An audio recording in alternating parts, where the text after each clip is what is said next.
Thanks to Noom for supporting Mueller, She Wrote. Sticking to a weight loss plan can be hard. Noom is designed for results. It's out with the old habits and in with the new. Sign up for your trial today at Noom, Noom.com/AG. Hi, I'm Scott Dworkin from the Democratic Coalition, and you're listening to Mueller, She Wrote.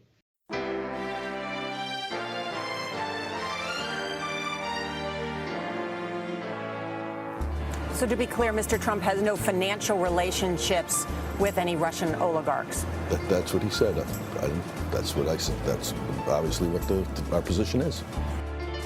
I'm not aware of any of those activities. I have been called a surrogate at a time or two in that campaign, and I not have communications with the Russians. What do I have to get involved with Putin for? I have nothing to do with Putin. I've never spoken to him. I don't know anything about him other than he will respect me. Russia, if you're listening, I hope you're able to find the 30,000 emails that are missing. So, it is political. You're a communist. No, Mr. Green. Communism is just a red herring. Like all members of the oldest profession, I'm a capitalist. Hello and welcome to Mueller, She Wrote. I'm your host, AG, and with me as always is Jaleesa Johnson. Hello. And Jordan Coburn. Hello. Guys, we won the People's Voice Webby for Best News and Politics Podcast. Yay. And we can't thank you enough for voting. We'll all be headed to New York to attend the festivities with some diehard fans on May 13th, May 12th, May 13th. We need a 5-word acceptance speech. So my first instinct is put some beans on it. Mm-hmm. Makes sense. Because it doesn't make sense.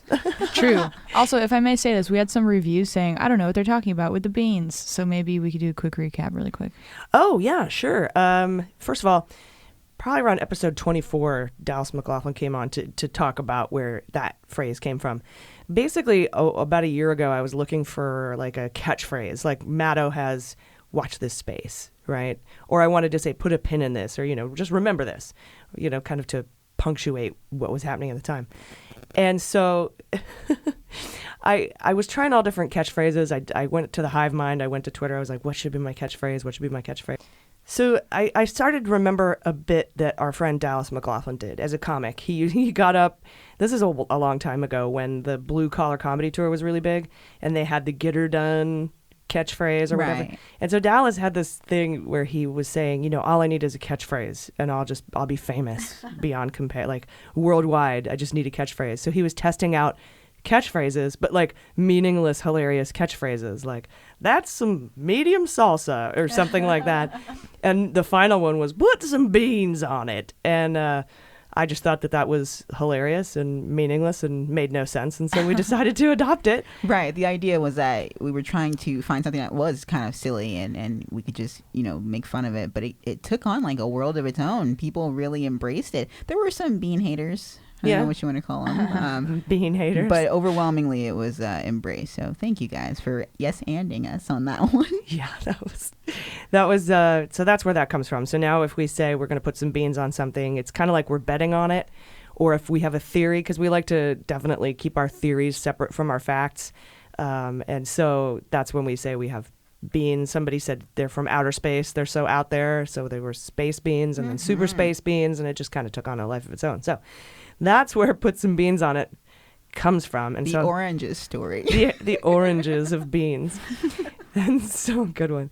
And so that's what we were kind of thinking of as our 5-word speech, because it's our catchphrase, but it absolutely is meaningless. And people would be like, what the hell? Right. But it means something to us now. Actually, I think that's why we probably should do it, is because it's an inside joke that the world could hear us say and like maybe wonder like, oh, what's that about? And then. Right. Or it would just be so weird, because some of these 5-word speeches are weird. Like people get up on pogo sticks and with weird hats and things and just say 5 random things or 5 random words. But then other times people have really meaningful messages. And I'm like, should we go with a meaningful message? But anyway, if you have any ideas, there's a crowdsourcing day for the 5-word speech on Twitter, Thursday, May 9th.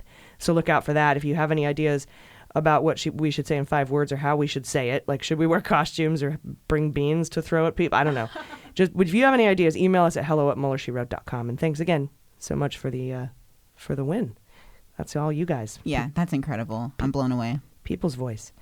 We are now writing and recording our official page-by-page review of the Mueller report. It will be probably a 10-part series because it's really, it's pretty extensive, the review that we're doing. It'll be the culmination of all the work we've done. We'll be reviewing the report in context, discussing all the intricacies and connecting dots based on the hundreds of hours of research we've done. We've actually written about 2,500 pages of script, which is 5 times longer than the actual Mueller report. We'll be releasing these early and ad-free for patrons and to the public in very short order, so keep your eyes out for those episodes on our main feed.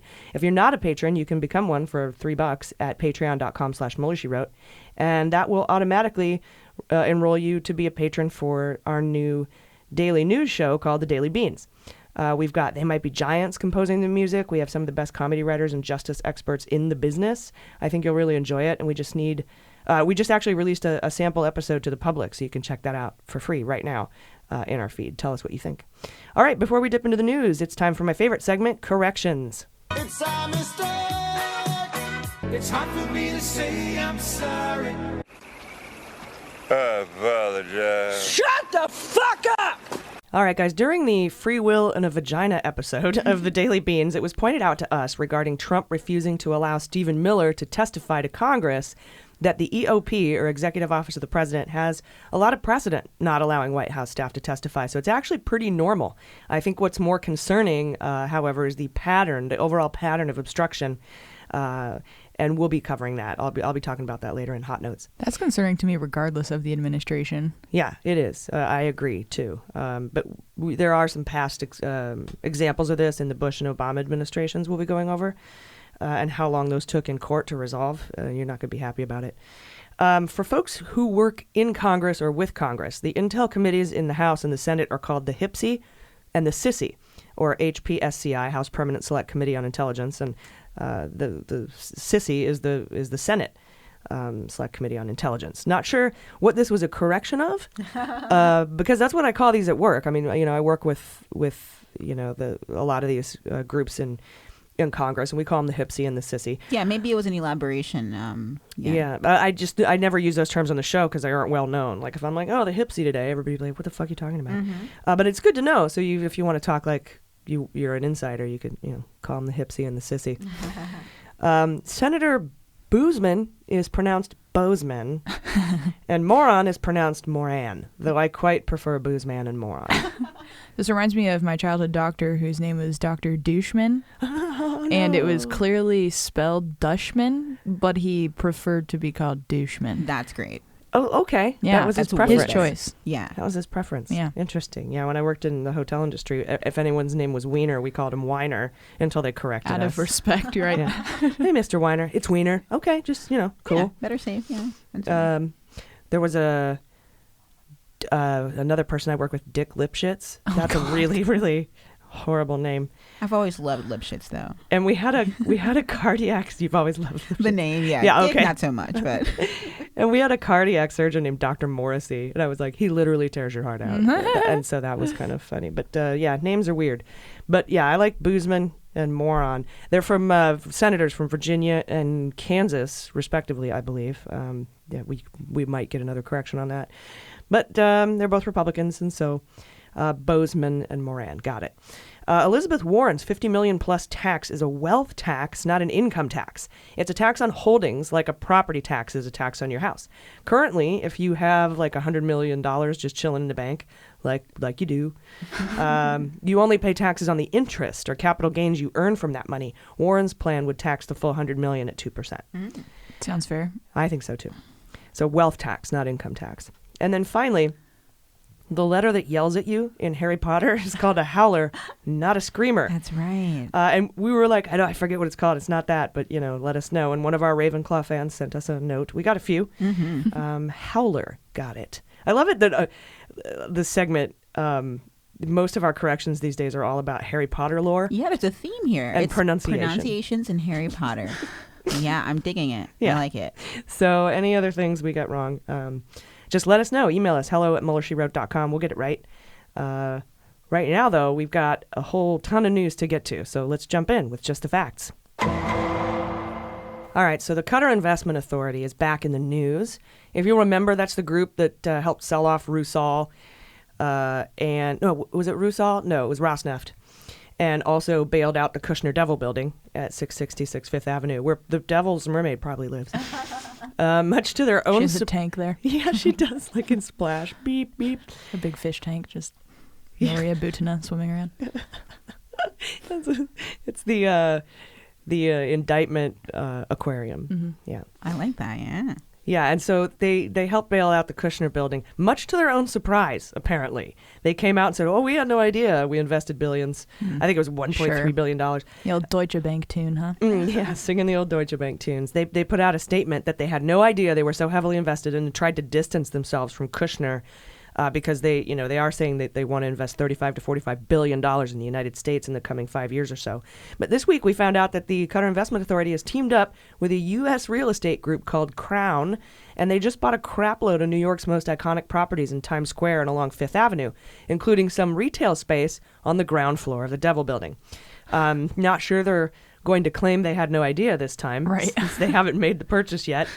But Vornado said it would use $290 million of the $1.3 billion in cash paid by Crown and the Qataris to pay off a loan for 666 Fifth Avenue, according to a filing with U.S. securities regulators. What's interesting is the market sucks. It's really soft right now. Retailers in the area have said sales have tumbled, like Tiffany, their Crown jewel store. Yeah, fancy. Crown of jewel store. Fine jewelry on both sides. Yes. And so it just seems odd to buy retail space in an area that's down 24% year over year from last year. So just, I don't know, weird. But I'm sure they have no idea. Right. And to come ahead of it and claim that they didn't know they were so involved with Kushner in the first place, only to continue that practice. Yeah. So I'm telling you now, QIA, I'm telling you right now. Nice. You're buying an alley-hoop moment for a Yoda. Yeah, you're buying a bunch of Kushner stuff, just so you know, if you didn't know. So don't act shocked. Maria Butina, or the Devil's Mermaid, as Jordan calls her, was sentenced this week. And Jaleesa, you have that story for us later in Hot Notes. Oh, yeah. During the first full week of the Mueller report being out, the redacted Mueller report, most of it, at least 13% of it's redacted, about Giuliani and Trump have been hitting their Lube the Truth tour pretty hard. In an interview with Jake Tapper, Giuliani said, quote, "There's nothing wrong with taking information from the Russians. It depends on where it came from. You're assuming that the giving of the information is a campaign contribution. Read the report carefully. The report says we can't conclude that because the law is pretty much against that. People get information from this person, that person." So that's his wise words. Mm-hmm. And all of that is completely wrong. He reminds me of the old Six Flags guy. The little guy that dances in front of the bus in the commercials. He was bald with a little bow tie. Yeah, that guy was so much more happier than. I was gonna say, yeah, he's not nearly as much fun as that guy. Yeah, he's like the anti Six Flags guy. Yeah, that guy brought joy. He did. Mm-hmm. Yeah. This guy brings lube. Although I do feel like I can imagine Giuliani just dancing on his own, like some psychotic person. Yeah, just like, oh yeah, I'm doing a great job. Clicking his heels in his bedroom at night. Yeah, go Rudy. Dancing on the grave of his career. Yeah. Look, that's pretty much what's happening. So that's all wrong. In fact, it is illegal to take anything of value from a foreign entity in a campaign, and it does not depend on where it comes from. I don't even know what he meant by that, but it doesn't matter where it fucking comes from. If it's foreign stuff handed over to you, that's illegal if it has value. I'm wondering if he's thinking about Assange not being charged with the dissemination of stolen documents, because it sounds like he's making the same argument that Assange supporters would make about him by saying a media outlet can distribute stolen documents under the First Amendment, which is a fine argument, but it's not the case here. He then says Mueller did not conclude Trump committed a crime by accepting stolen documents because the law is pretty much against that. What does that mean? I don't know, but it's not what the report says. The report says they were unable to assign a value to the stolen documents, and that's pretty much the only reason it didn't rise to the level of illicit criminality. Mm-hmm. That and Don Jr. was too dumb to establish mens rea. If it all went in front of a jury, the outcome would be different, I think, though, because they're like declining to make a official stance on it right now. But if that went in front of any sort of sensical person, it'd be like, clearly that has value. It's at least that's what I would like to believe. Yeah, even if it's just a nickel for the paper. It seems, yeah, exactly. Right. Yeah, like the actual material values themselves, and then also just the empirical gain they get from that information. Penny for your thoughts. Toner's very expensive. And then Jake Tapper said to Giuliani, "But you're saying there's nothing wrong with that."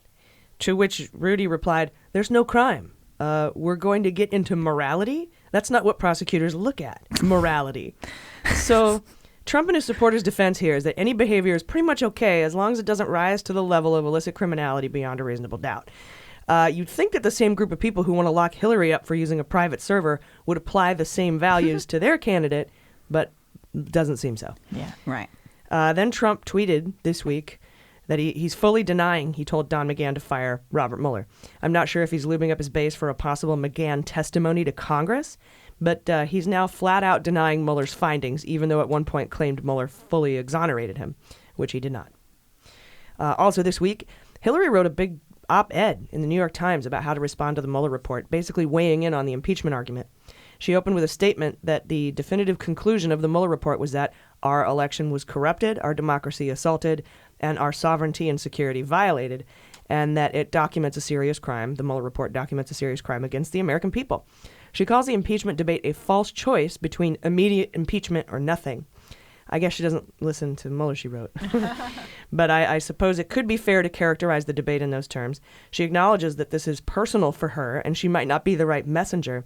But she's not an impeachment advocate. I could see her coming off as disingenuous if she was screaming impeachment, but she's not.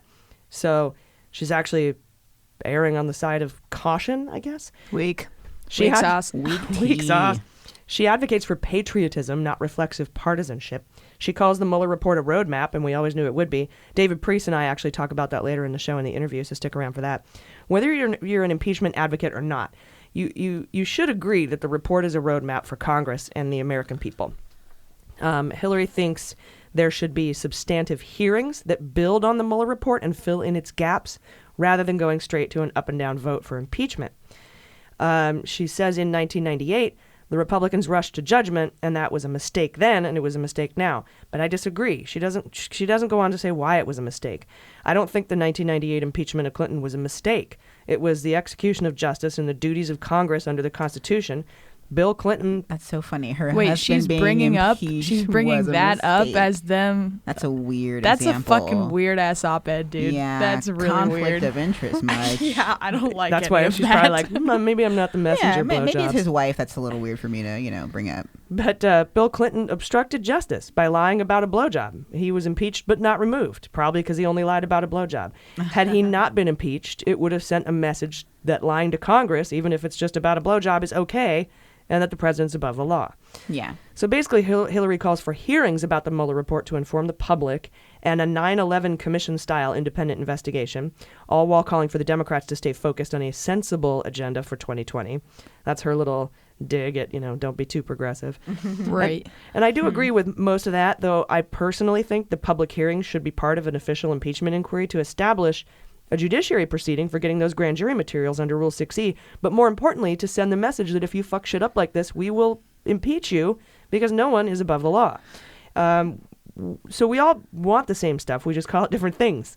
But I did speak to Renato Mariotti from the On Topic podcast and Harry Littman from Talking Feds, who have both told me that opening an impeachment inquiry is not required to establish the judicial proceeding to get the grand jury materials, and have assured me that if there are just public hearings into the Mueller report, the House Judiciary will be able to get the grand jury materials. Nice.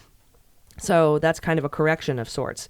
But now we're just down to holding presidents accountable for their actions as a reason to officially open an impeachment inquiry. But I'm certainly not for an immediate up or down vote on impeachment. I don't think most of us are. I could be wrong, but I think we need to hold hearings to inform the public and see if we can get a 20 GOP Senate swing to vote to remove him. Even then, I don't see impeachment as harming Democrats in this case. Yeah, I agree. I need to read the full op-ed, obviously, because my initial reactions are negative. Yeah, hot takes here. Right, but that's, so she's saying we don't want to move too quickly because then it could come off as looking politicized as it did in 98. That's what she's saying, with basically. Her husband. But no, minor. I think what she's saying is in 98 it was a mistake to impeach, and she's inferring that the Democrats suffered backlash in the following election, but they really didn't. She's inferring that it somehow politically damaged Democrats, but I don't see that as being Didn't Bill true. Get support? And a little, but I mean, he wasn't up for re-election. True. And a Democrat technically won in 2000. Al Gore technically beat Bush. He certainly won the popular vote. And then it all came down to a Florida Supreme Court decision, which is where his brother was. Not in the court, but, governor of the state. So it just seems odd to me that she made the assertion that it would be politically damaging to Democrats, but didn't say why she thought that. Right, exactly. I think it's kind of irresponsible of her to come out and say that. Yeah, although she wouldn't, being who she is, she wouldn't be able to come out and just say, impeach the motherfucker. Right. Because she's the one who lost to him in the election. So I don't know if this is something she really wanted people to know about, or if she's making a measured declaration on her own. Right, why did she write it? Both. I still think back to when Hillary, and I know it's a separate issue, sort of. I'll try to make sense of it, but when she called black men super predators, she jumped on the train, and I don't think that she is a racist. I don't get personal vibes, but she did go with what she thought was the flow of the times, and I think she might still be like that, She has a whole record of doing that her whole life in politics. Fair weather politician, and that's why I prefer someone like Warren. I think a woman could win, but someone who stands their ground and really has strong core values, Yeah, although I will say, when I read the op-ed, and so we don't go too onto slamming Hillary here, that when I was reading it and the way she wrote it and just her ability to write and communicate really made me sad that this election was stolen from her. Yeah, she's still a brilliant woman and was highly qualified. And it made me think of how different it would be, how much more we'd be shoring up our elections in 2020 against the Russians, how much more we would have responded to the actual attack on us. It was a fucking attack. You're absolutely right. Had she been elected. Definitely. Yeah, I voted for her, for the record, and I would do it again if she were on the ticket. Yeah. But I will say that I prefer someone with more, I guess, passion. A little less moderate. Definitely. Exactly. Yeah. And I think we should be able to take up that space where we're criticizing someone even though we're not damning them as a whole. For sure. Podcast branch. Yeah. Agreed. Podcast branch. But I like your point. Checks and balances. You make a really, really good one. Because, going into 2020, I want to be able to have open and honest discussions about platforms for the Democrats without, bullshit. Whatever he or she did, the DNA thing, or the Buttigieg not being gay enough, or Biden,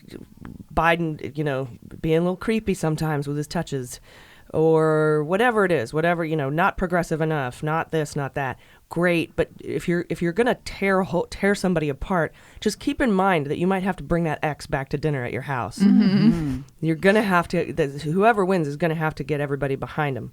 And if you come out now, if somebody, if one of the candidates fucked a child, and okay, deal breaker, bye, for sure. Yeah. Or people like Howard Schultz, who's just he's not running on the Dem ticket, but sit the fuck down. But for the most part, we just have to remember that the person that you're coming out and spewing hate against might be the nominee, and now you've got to reconcile voting for that person. So just don't get all up on your hate ladders. Exactly. Yeah. But yeah, so that was Hillary's op-ed. You should read it. Is she gonna announce later, do you think? She's not running. Yeah, I think she's done. You don't think there's any chance that she'll come out later and announce? I'll put beans on 0 chance Hillary's running. 0 chance, you think? Mm-hmm. Yeah, that'd be pretty funny. Talk about a sabotage, right? Dude. That'd be such an epic fucking comeback, though. I'm all for it. I don't discourage her as much as I used to. I just think that she's done so much and she put her all in, and I would not blame her for saying, fuck you guys. Oh, no, yeah, obviously. I think there would be a lot of people that would vote for her just to stick it to Trump. Oh, absolutely. For sure. Just because it's her. Ooh, the Kamala biggest fuck Harris, you. Hillary Clinton. She's still a fucking badass, dedicated public servant who is a woman and is strong as shit. So. Yeah, totally. What if she's the VP for Harris or Warren? That would be Warren. Or what? To bring the moderate group in. Oh, that'd be crazy. Or the independents in. You know. But in America there can't be 2 women. Oh that's God, weird. their periods would sync up. We would die. We'd all die. Yeah, we'd be a female country then. No, the terror. Like when you have 2 black guys on the show. Oh, it's a black show now. Well, I thought there was supposed to be 1 white guy at least. Right. Yeah, I don't know. When I read it, I was like, damn it, I wish she fucking would have won. That would have been outstanding. Yeah, and definitely. she did, but brilliant mind. Whatever. Yeah. Much props to her. I apologize if I come off as aggressive about it. I do like her. No, I thought you were we very should measured. be able to say like nuanced opinions. Thank you, and I thank you. guarantee we're gonna get an email from someone that's gonna be like, I can't listen to you guys anymore because you just shit on Hillary for 10 minutes or whatever. And I don't think we did. I don't think we did either. But that's how people hear it because they're so triggered. That confirmation bias. Yes. And they instantly hear it. Everything shuts down. The walls come up, and they say "fuck you." Yeah. But yeah, she's a little too moderate for me. That's just me. But like I said, if she does a comeback and comes in and wins the nomination, I'll vote for her again. Hell yeah. I did it in 2016. I'll vote for her again in 2020. I'll vote for whoever wins the goddamn nomination. Exactly. Fuck, it's not hard, you guys. And I shouldn't be forced. Ugh, no one's forcing you. But why is your vote all yours and so fucking holy? Like, there's so many people who could die under a Trump presidency, and you're willing to throw your vote away. Fuck them, because if you wanted a $16 an hour minimum wage instead of $15. Fuck off. Seriously. Sorry, not like no, really, fuck off.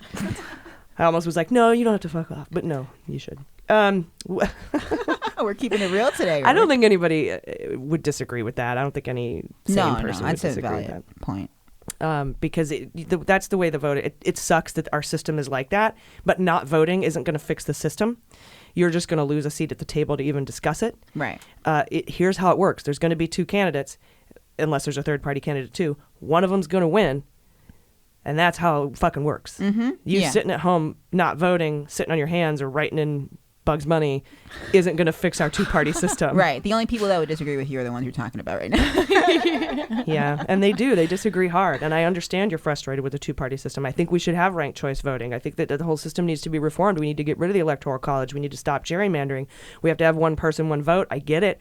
We should have a parliamentary thing where the percentages of the vote that you get for your party is how many percentages of people are sat in the Congress, in the House of Representatives. We should have that. Let me write this down. Hang on. We don't. Jaleesa 2020. And it sucks, but I'm not going to vote. Doesn't fix that. All it does is it helps elect Trump, and then you get no say at all for another 4 years, and people die. So just putting that out there. You can disagree. Send us an email. Hello at Mueller, she wrote. Send it to Cricket Media. Sorry. No, don't send it. Send it to Hillary Rodham Clinton. No, just put it in a shit sandwich. I'll read it. I will. Yeah. We do read them. I do appreciate all your opinions.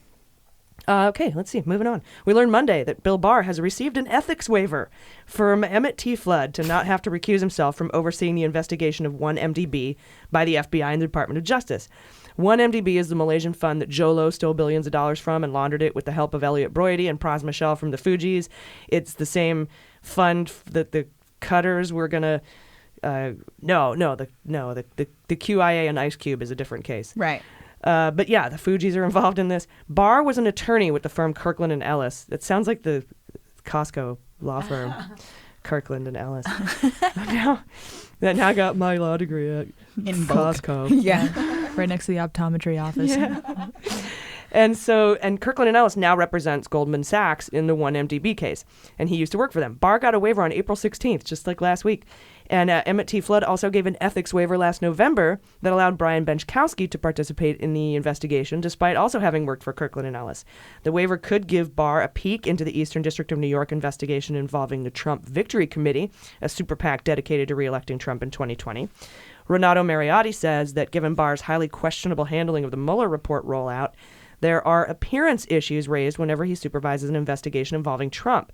As we previously reported, Kirkland and Ellis also represented Alpha Bank, headed up by Yerman Khan, the father of van der Zwaan, who was indicted by Mueller for funneling pro-Russian Ukrainian money into the Trump inaugural.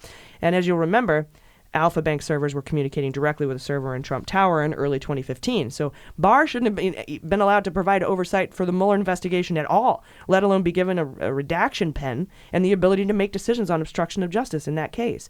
It's so nuts that he's done this, and now he has an ethics waiver, which is just a weird thing to me. That hall pass, yeah. Like, why? You know, at least don't call it an ethics waiver. Call it an oversight waiver. Yeah, because cover it up like you do everything else. You're just making it sound like your unethical bullshit is fine. Yeah. By us. Mm-hmm. Yeah, way too on the nose of a name for my liking. Totally. Yeah, but that's exactly what it is. Yeah. This whole administration is an ethics waiver. The New York Times reported this week that Department of Homeland Security, former Secretary of Department of Homeland Security, Kirstjen with a J. Nielsen, was warned by Chief of Staff Mick Mulvaney not to, I feel like, do you guys ever watch the Animaniacs? I feel like he should be in there, like, totally insane-y, Mick Mulvaney. Hell yes. Citizen Caney, Dana Delaney, Animaniacs. Every time I see Mick Mulvaney, I want to put that in that song. But anyway, Kirstjen Nielsen was warned by Chief of Staff Mick Mulvaney not to brief Trump on possible Russian interference in the 2020 election, despite her concern. She had a legitimate concern that the Russians would attempt to interfere. According to a source, Mulvaney said, it, quote, wasn't a great subject and should be kept below the president's level. How, Can you get any lower? No, right? Hell? Like what, right, what's the below? saddest limbo. What's below? How low can you go? Oh, no. The status limbo. Keep it below the president's level. Let's get a Congo line going, guys. Yeah, dun dun dun dun dun. Hey, this is Mar-A-Lago. Yeah, if the world's ending, might as well go out with a party. The Mar-A-Lago limbo. Yeah, so that's not a great subject. Should be kept below the president's level. Apparently, Nielsen wanted to organize a cabinet meeting just to discuss a strategy for preventing additional Russian meddling in 2020. And 3 senior administration officials and 1 former administration official described to the Times, New York Times, Nielsen's frustration at the lack of progress on what she considered to be a serious security issue. In a related story, the FBI will meet with Senator Rick Scott and Governor DeSantis of Florida, in the coming weeks to discuss suspicion that Russians hacked at least 1 county in Florida during the 2016 election. If you recall, both Scott and DeSantis denied that any hacking took place. Not in our backyard. Nothing weird ever happens in Florida. Not on my watch. But Mueller's report says otherwise. So now this, the 2 scrotes here are pissed. DeSantis and Rick Scott, they're pissed. We're calling them scrotes now. Instead of pussies, right? Yeah, the scrotes. Cool band name. Because they're sensitive. It is, right? Yeah. The scrotes. So they're pissed that they've been kept out of the loop. It's your state. What the fuck, kept out of the loop? And last week, Scott wrote a letter to Christopher Wray asking for any information the FBI has on Mueller's findings. When incumbent Florida Senator Democrat Bill Nelson made a similar statement last year, Rick Scott demanded proof, calling Nelson irresponsible. And state officials say they basically don't believe Mueller and could not verify the information with the FBI. Yeah, Scott and DeSantis probably also had chiefs of staff that were telling people to keep it below their belts. Yeah, totally. Yeah. I wonder if Mick Mulvaney was theirs. It kind of makes you wonder how Scott and DeSantis won their elections. Mm-hmm. You know, why don't they want you to know that counties were hacked? Let's see, this week a lot of stuff went down with the National Rifle Association this week. Jordan, you will have that for us in Hot Notes. Oh, yeah, they're imploding, and it is so sweet. It's sweet to watch. Pew, pew. Sorry, I had like a stroke moment. Oh, it's okay. Reading the NRA stuff will do that to you. Guns don't kill people, people kill people. But as Eddie Izzard says, I think the gun helps. And Elliot Brody. The gun made me do it. Yeah, you can't. He says you can't just walk up to someone and go pew pew pew, bang bang bang, and expect much to happen. You know. Yeah, the gun helps. I think Chris Rock has a bit or something about like someone trying to go in with a knife and like do like a mass murder situation. It was like see how far they get. Yeah, he also has a bit about how if we made bullets really expensive, it'd be harder for like poor people to commit crimes. He'd be like, man, I'll pop a cap in your ass as soon as my check comes. I got you. Like a $5,000 a bullet. You're dead, man, in 2 weeks. Yeah. Cooling off period by charging $7,000 for a bullet. So funny. So the NRA news is really it's the bright spot in an otherwise dismal week. Definitely. Elliot Brody was back in the news Thursday when the Daily Beast reported that a former business associate of Brody and Republican fundraiser named Lisa Korbatoff has spoken with the FBI about his business dealings and his participation in the Trump inaugural fund. According to an individual familiar with the case, she is expected to be further interviewed by prosecutors from Justice's Department Washington headquarters in the upcoming months. She is the first of Brody's former business associates known to have spoken with the FBI, though at least one of his allies and also former deputy finance chair for the RNC, Steve Wynn, is cooperating with investigators as they scrutinize Brody.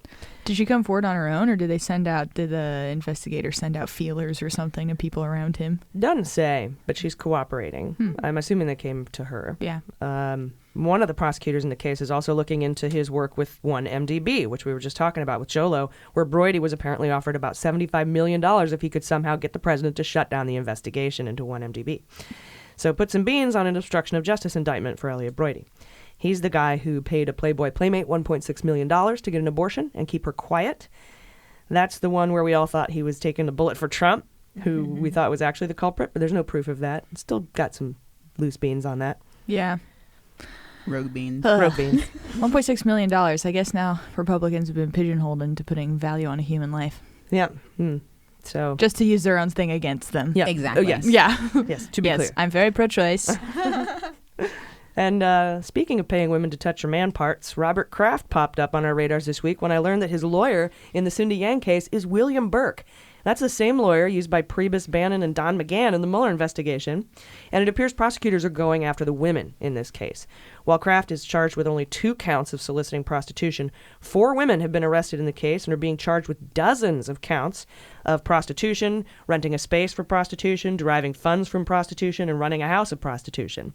Assistant State Attorney Greg Kridos, he has decided not to investigate human trafficking in this case and appears to be going hard after the women.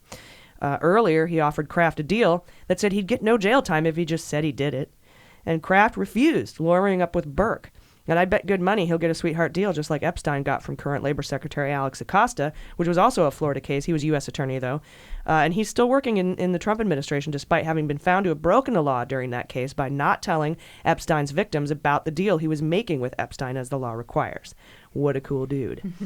Guys, those are the facts. We'll be right back with hot notes about the NRA, Maria Butina, and Trump's determination to block all congressional inquiries since the Mueller report dropped. Hey guys, this is AG, and I want to tell you about Noom. We're at the end of April now, and if this were any other year, I would have abandoned my resolutions to be healthier by now. Noom knows that sticking to a weight loss plan can be hard, but not because we don't know what we're supposed to do. It's because of thoughts and obstacles that can hold us back from making progress.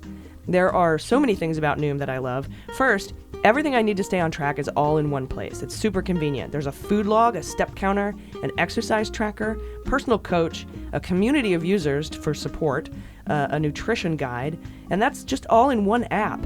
And I used to have to get like 5 different apps for all that, so the convenience makes it really easy to use, and I love it. So a few months ago, I wanted to lose maybe like 15 pounds, but more importantly, I really wanted to change my eating habits. And it's been 5 months now. I've lost 17 pounds, and I've learned about intermittent fasting through Noom. They go through all different kinds of, eating habits and what might work best for you and your schedule. They tailor it right to you. And that's been working really well for me. And again, most helpful are all the tricks and tips. And Jordan, you were saying that you love the food log. Yeah, I love the food log. I love how extensive their database is because I've tried other apps and it's like you're searching for a certain food and you have to always wind up inputting it manually and putting in all of the nutrition facts and the calories. And the Noom database just has so much of that stuff already in there and it makes it very quick and super easy to keep on track. Yeah, because that's one of the main problems with those food logs. Like you said, you just have to add. It's like so manual. But this because it uses the data from all of the input from all of the users. It's got this massive, awesome database. So and it doesn't have to be about weight loss. Noom is awesome for developing healthy habits, learning about how to build a better relationship with food, or just how to overcome the obstacles that can set you back. You can jump online, take their 30-second evaluation to see what your goals would look like, and sign up for your trial at Noom. That's noom.com/ag. What do you have to lose? Visit noom.com/ag to start your trial today. Again, that's noom.com, and jumpstart your health plan today. All right, welcome back. Hot Notes. All right, guys, in Hot Notes today, Jordan has some really great stuff about the NRA, but first, Jaleesa, what's going on with Butina? Yes, so on Friday, beans did come true. Maria Butina, a.k.a. the Devil's Mermaid, thank you, Jordan, was sentenced to 18 months in prison on conspiracy charges. So basically, prosecutors got exactly what they wanted. And as far as the defense's argument that Butina was just a naive foreign exchange college student whose only crime was loving Russia too much, well, the judge was not buying that. And Butina may be the most adorable Russian spy you've ever seen, but she's still a Russian spy nonetheless. And what she did is she organized a trip in 2015 where senior NRA officials partied in Moscow, probably where all that blackmail material came from. And she also hosted friendship dinners between Russians and Republicans, which sounds deceptively cute. Yeah, like, did they make bracelets for each other? Yeah. Like those little safety pins with beads? Right, pillow talk. Like, I don't know. It seems really cute. At one point, she even suggested that Russians had an influence over who Trump picked for Secretary of State. And she did it without going through the proper State Department checkpoints, which is obviously bad for national security. But Butina's lawyers were like, nah, bro, she's just a normal college student who likes to take selfies with Republicans and guns. Your Honor, she was only doing it for the gram. I rest my case. Kidding. But yeah, this judge was not having it. And Butina, she'll do a total of 18 months in jail. However, she'll also get credit for the 9 months she's already served. And after that, she'll be deported back under the sea. I mean, back to Russia. And here are my Butina beans. So maybe instead of wishing for human legs, she should have just kept her tail and wished for a time machine, because that way she could choose to not be a Russian spy, never have to pretend to love Paul Erickson, and find her real Prince Eric and live happily ever after singing love songs with Sebastian and Flounder. Yes. Yeah, I didn't see the movie, but I did some research. Oh, that sounds right. Oh, nice. Yeah. You sound like you know what you're talking about. Thank you. Yeah, it's very elaborate Little Mermaid reference. You got to bat your eyes. Yeah, I'm sure Pucker that your lips like means this. something. Yeah, I'm all for it. So yeah, basically Butina's fucked. Putin's really upset about it, and justice was served. So hell yeah, cool. And there was something about Barr didn't want her to go, or wanted her to go. Yeah. He was trying to get her to stick around, or not to, basically to deport her immediately, and he was pushing for time served. Which is really interesting. Maybe because he's Trump's guy, and Putin's clearly outraged by all of this. They're trying to get her back to Russia ASAP instead of having to do 9 more months. Or and she also has information. Yeah, and they don't want the Congress to be able to call her to testify. Good point. Because if she's here, they can do that. And they should. Yeah. Hear me, Nadler? Schiff? Do it. Totally. Yeah, well, interesting, Butina. If you missed our little musical, you can check out our Devil's Mermaid Daily Beans that we put out yesterday. Yeah. You should check it out. Yeah, that was a good one. That was a really funny discussion.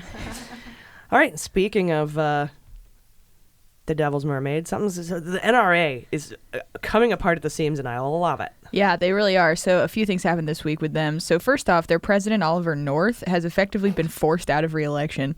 This means that his term's going to end on Monday, and he's no longer going to be the leader of this melting witch of an organization. They are not having a good time right now.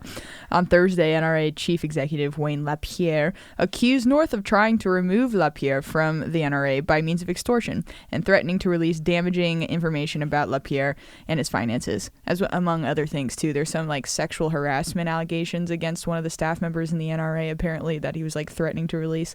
So No, the head of the NRA harassed someone sexually? Well, I don't know. I don't think it was against LaPierre. I think it was just against another staff member. Someone at the NRA sort of harassed somebody sexually? Yeah, exactly.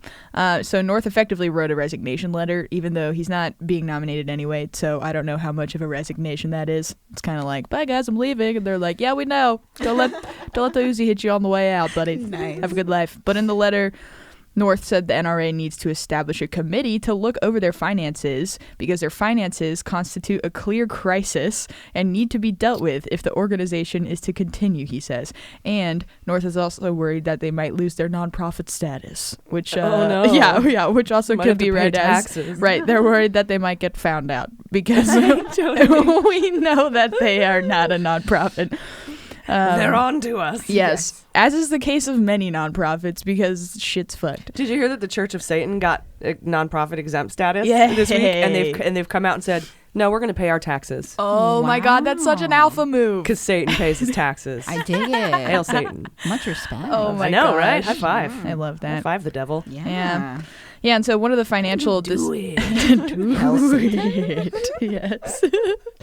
One of the troubling financial decisions that North brings up in the letter is when apparently LaPierre spent $200,000 on wardrobe purchases and charged them to a vendor.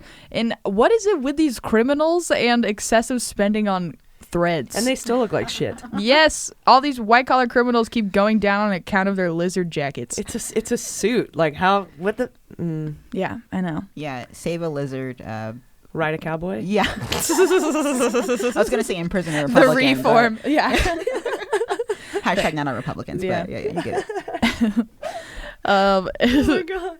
And so the NRA also claimed in an update to a lawsuit against... Okay, so there's a lot of shit going on. One of the things, though, that seems to be at the center of this is there's a lawsuit that the NRA is bringing against one of their advertising vendors named Ackerman McQueen.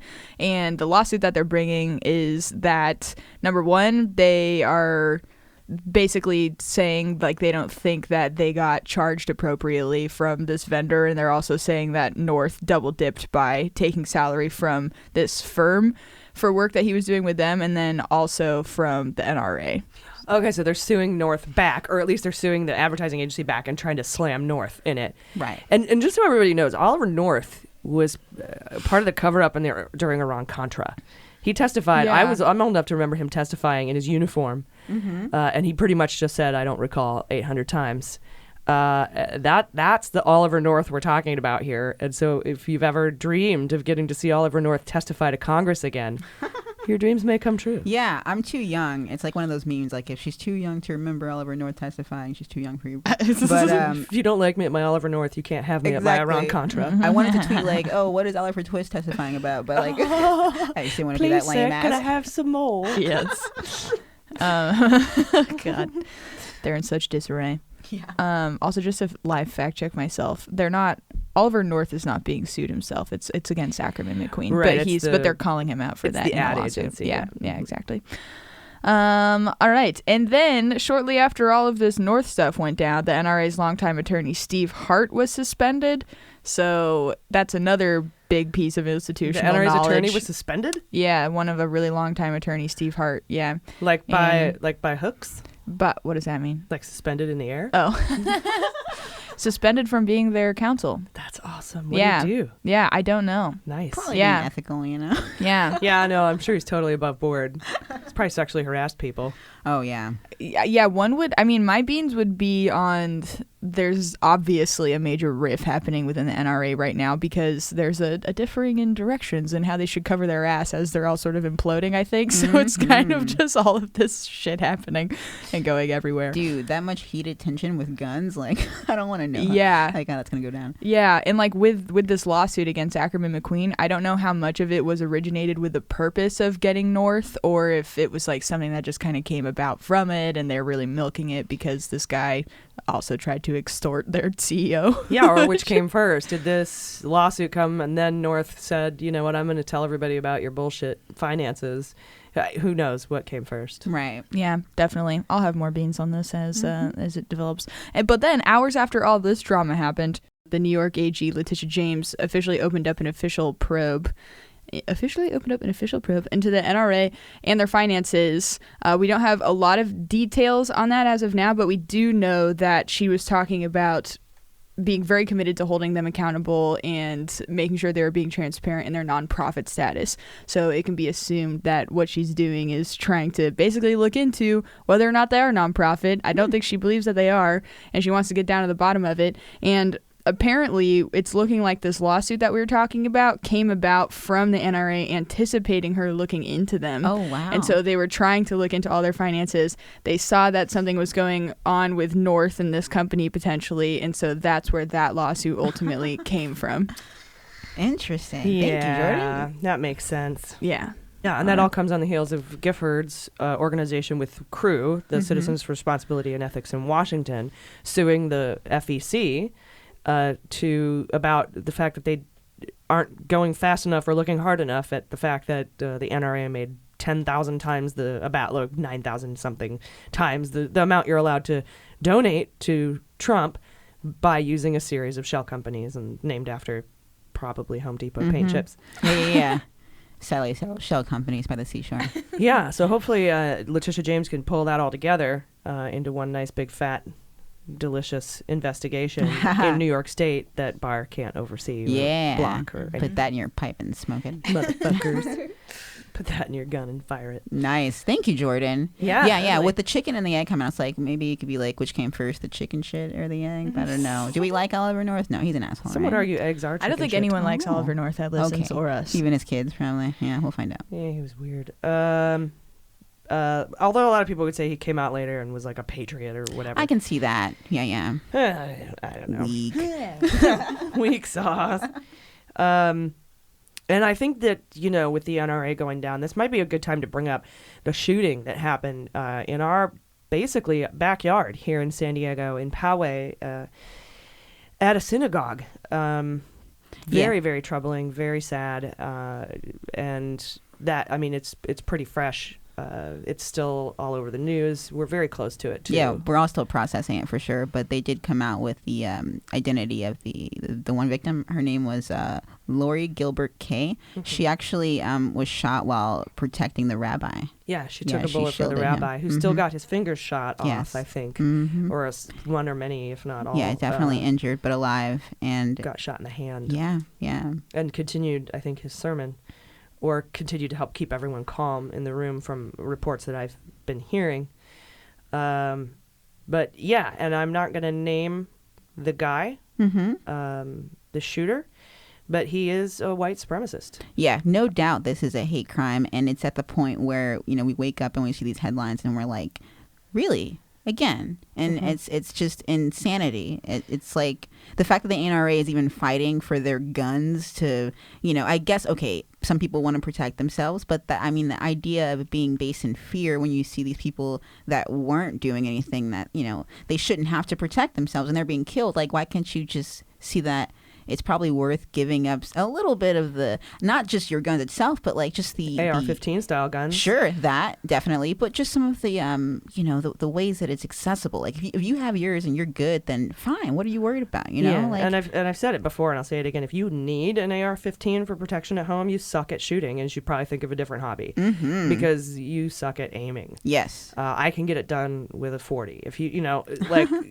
I actually turned my Glock in when a couple of shootings ago. I was like, I can't fucking deal with this. Wow. I don't want anybody to have guns. I'm giving my gun up. So I handed it over to the sheriff. Damn. And I'm honestly, I would want a gun in my own home, like something to protect myself, but I wouldn't want to do anything that could contribute to things like this. And so, if we can take away like the semi-automatic weapons or just make it harder for people to get these things, like I'm all for it. Like, but they're so like adamant about how that's not what they think we should do and we shouldn't discuss it, in a gun control conversation because they're not related. Like, what the fuck? Well, for some reason, they feel like their Second Amendment rights cannot and should not be limited, but they are. That's why you're not allowed to have a fully automatic weapon. That's why you're not allowed to have nuclear weapons. That's why you're not allowed to have short-guided shoulder rocket launchers, RPGs, I think they're called, rocket-propelled grenades, right. Or Uzi. Like, you, there's a reason that there are some limits on this, and if you think that you and your shotgun are going to rise up against our government's tanks,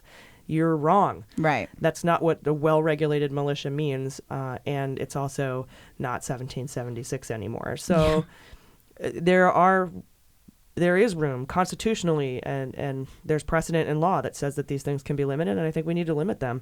We have to have universal background checks. I mean, we're preaching to the choir here. Of course, absolutely. Echo chamber, but I mean, it's what I believe in, and I wish that we could just convince the people that are in charge, Yeah, I think too what really hit me is that it happened in California, which we've already had horrifying shootings happen in California too, but there's something about the proximity. You can, like, as soon as I heard the news, I just started like crying hysterically because it's like you can like feel that empathically that it happened literally in our backyard. Yeah. And it's so terrifying because we know this reality. We live in such a bubble of like love and progressiveness and just like good people, and then for that to just so quickly slam you in the face that these people are 20 minutes away, 30 seconds away, all around us all the time. Apparently. Yeah, it's just so fucking horrible. Yeah. And on the last day of Passover, so it's obviously so targeted. And then did you see Trump's interview when he was walking out and they caught him in his getting on a helicopter interview that he always does, and he said like, of course, he's like, oh, this is horrible. It looks like it's being investigated as a hate crime. Hard to believe. And I know he's not saying that like I don't believe it. Oh, but he's saying like I can't it's believe hard. This happened. I mean, I think he's saying it's hard to believe that this happened. Yes, he's kind of, his language is the one that promotes this kind of thing, or gives it space. Exactly, but the other thing is that it's not hard to believe at all. So him saying that is so incredibly tone deaf. Number one, and number two, comes off as, in another sense, potentially just incredibly disrespectful. Saying something like that, and then immediately after he says that, the next sentence, he's like, I'm on my way to go to a rally. People have been lined up for over a day to see me. It's just like so fucking awful. Yeah, I feel like we're living in a dream, and I know a lot of people have said this too, but it's like moments like this, I feel like it really just doesn't make any sense that our president would react that way. there's a really big problem going on, and I can't figure out. It's like this huge shift in like the echo chamber ideology. Like, I believe that this is a good choir to preach to, but the other guys, they're also preaching to themselves, and I don't agree with what they're preaching. So it's like we're in a scary time. We're very divided, and people are dying every weekend. It's like every day. I mean, all the time. But like these massive hate crimes, like this is insane. Mm-hmm. Yeah, I don't know what to say. Yeah. Yeah, no, human life isn't worth you being able to have an AR-15. Not at all. Sorry. Not sorry. Yeah. All right, well, thank you for that reporting on the NRA. I'm hoping they're in their death throes. Mm-hmm. Yeah, absolutely. Seriously. Yeah, and shout out to all of the activists who've like persevered through gun violence and those who haven't and our allies and everything, because it absolutely makes a difference. They're under such intense scrutiny right now that they only are facing, ultimately, I think, because of Parkland and all the other gun shooting survivors and allies that have come out. So, yes, absolutely. All right, I'm going to pivot here, kind of, because this week Trump said some other crazy shit, including calling Mueller's investigation an attempted coup, and then pivoting to defend his statements about there being good people on both sides after the White Power rally in Charlottesville, saying, there were good folks defending the statue of Robert E. Lee. And then Trump called him one of the great generals. You might not like it, but Robert E. Lee was one of the great generals. And he's somebody who staged an actual coup to overthrow the United States government during the Civil War. Another general that comes to mind this week from the Confederacy is General Jackson, nicknamed Stonewall Jackson because he beat back an onslaught of Union soldiers during the First Battle of Bull Run.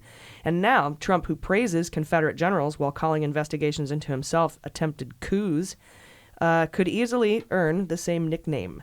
Since the redacted Mueller report came out a week ago, Trump has vowed to block every single request for information, witnesses, witness testimony, and subpoenas coming from Congress in what Elijah Cummings, the Democratic chair of the House Oversight Committee, called a massive, unprecedented, and growing pattern of obstruction.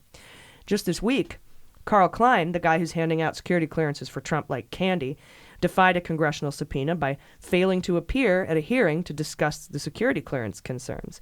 And in a little side note, we all in the government got a note that Trump is taking security clearance background investigations out of the Office of Personnel Management and putting it to the DOD. It's ridiculous. Militarizing them. And this is, incidentally, where Klein now works. So he's basically trying to remove opposition to him awarding security clearances to people. Exactly. And there is no Secretary of Defense to put him in check either. Also this week, Trump sued the House Oversight Committee and Elijah Cummings personally in a bid to block their subpoena for Trump's financial records. And the White House has written a few letters to the Treasury to block the congressional request for Trump's tax returns from the IRS. Elijah Cummings has since postponed the friendly subpoena to Mazars' tax firm for Trump's financials, though Deutsche Bank has handed over multiple documents in the New York State investigation into Trump's finances.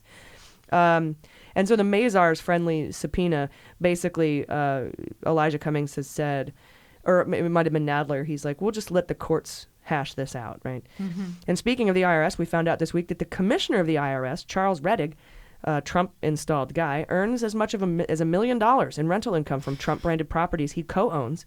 And the IRS has already missed 2 deadlines to hand over tax returns to the House Ways and Means Committee under current law. Though now 18 states are working on legislation to require a presidential and vice presidential candidate to release their taxes to be able to appear on the election ballot. That would be cool. Yeah. None of those have passed yet, but they're in the works. The White House also blocked Stephen Miller from testifying about Trump's immigration policy. On Wednesday, the Justice Department said John Gore would defy a subpoena to testify on Thursday about the addition of a citizenship question to the 2020 census. And White House lawyers indicated they would tell Don McGahn and other former officials not to comply with subpoenas for their testimony. All told, the events of this week indicate Trump's unwillingness to comply with congressional requests, and this could all be seen as obstruction of justice. It is, in fact, one of the articles of impeachment for Nixon. It was about this exact thing, defying congressional inquiries to hand over documents and get witness testimony and tapes and shit like that. Yeah. But as we've discussed, Trump could be pushing the Dems toward impeachment on purpose, as he might see this as his best worst option. And get this, just in today from the Washington Post, the House and Main Justice are in an apparent standoff over the terms of Barr's planned testimony before the House Judiciary and Senate Judiciary this week, indicating the hearings might not take place at all. A senior Democratic aide has said that if Barr refuses to testify, he may face a subpoena. Barr is set to testify in the Senate Judiciary on Wednesday of this week and the House Judiciary on Thursday about the Mueller report. But the Department of Justice has objected to Democrats' proposal of permitting extended questioning, including by the committee's lawyers, and Barr is threatening to withdraw his testimony over it. A Justice Department official has said that their position is that Barr agreed to appear before Congress, so the members are the ones who should do the questioning, not their fancy lawyers. Not like what Christine Blasey Ford faced from their little questioner lady. Right. In addition to extended questioning requested by the committee because of Barr's propensity for filibustering each 5-minute block of questions, Democrats also wanted to reserve the right to vote to have Barr participate in a closed-door session following his public testimony to address questions about redacted portions of the Mueller report. But Barr's team objected to that as well and threatened that he would back out. One of the aides said, quote, "The chutzpah of telling us how the hearing is going to be structured and then threatening to walk goes directly to our working thesis that Barr is interested in carrying water for the president, but not interested in providing answers to the public." So what happens if all these requests that are being denied and defied go through the court system, even if it's quick and Congress wins in court? Let's say the House Dems win. It's conceivable that Trump could continue not to comply. First, a court fight could grind on for years. For example, during the Obama administration balked at a criminal contempt citation passed by the House Republicans against Eric Holder. At the time, Holder was withholding documents during the House investigation into Fast and Furious. Mm-hmm. That was a probe alleging that weapons had been turned over to Mexican drug cartel leaders in a botched sting operation. After 2 years of fighting it in the courts, a judge eventually denied the House's attempt to hold Holder in contempt. Mm-hmm. But if the Democrats follow through with the court battles, the House must ask the Department of Justice to enforce compliance if they win. And that's not likely to happen. Because Barr Trump could just ignore it. Yep, he has that in his pocket. The Dems could try to impeach Barr, but they would need a 2/3 in the turtle-dick Mitch McConnell Senate to accomplish that. No way. And it's unlikely considering Mitch's involvement in taking over $7 million in pro-Russian money during the 2016 election, not to mention the zillion-dollar aluminum plant being built in his home state of Kentucky, funded in part by the Russian aluminum country. 60-40 split. The Russian aluminum company owned by Oleg Deripaska, who McConnell voted to lift sanctions on despite the Russians' sweeping and systematic interference in our 2016 election. No conflict of interest there. The clear remedies here, guys, are public hearings, whether you call it an impeachment inquiry or a public hearing, a probably failed impeachment attempt, which I don't think would harm Democrats at all. In fact, it might drive Trump so nuts he just goes off the deep end. And we just have to vote them all out in 2020. We have to put a blue Senate. We have to flip the Senate. 32 Senate seats are up for re-election in 2020. Yeah. I mean, I know a lot of those are deep red, but hell, I'll canvass in a deep red. Yep. County, so, yeah. Muy importante to vote, and everybody get behind the Dem candidate and vote down the ticket. Show up. And do what you can. Very important. Because what this news is essentially saying is that this could take years, the congressional investigations, and even if they win, Barr could ignore it. Yeah. Mm-hmm. We got to do as much as we can, put our eggs in multiple baskets here. Yeah, that's why I'm really rooting for Tish James in New York. She's amazing. And all the other state attorneys general who were investigating these things. Stay on it. Definitely. Keep doing the thing. With the Eric Holder thing, I understand not wanting to essentially comply with a very obviously partisan request for him to come before them. I get that, but just to not invoke any sort of a double standard, I feel like that's kind of a bad precedent to set to not do that, you know? Because I guess if you're, I don't know. I get it. I get why that happened under the Obama administration, but then I'm very I guess, but why not just show up and testify? Exactly. Even though I know it's bullshit and it's kind of like the whole not negotiating with a terrorist kind of thing. Right. It's still better than not showing up. Imagine if Hillary didn't show up for the Benghazi. That's what I was thinking when Hillary had to testify about her emails for 11 hours. Yep. Like, we know it was dumb. We know it was torture for her. Defied. But if she didn't, it would have been way worse. Definitely. Mm-hmm. What if she just says, no, not coming? Yeah. I don't like it. Yeah, it's a good parallel. Yep.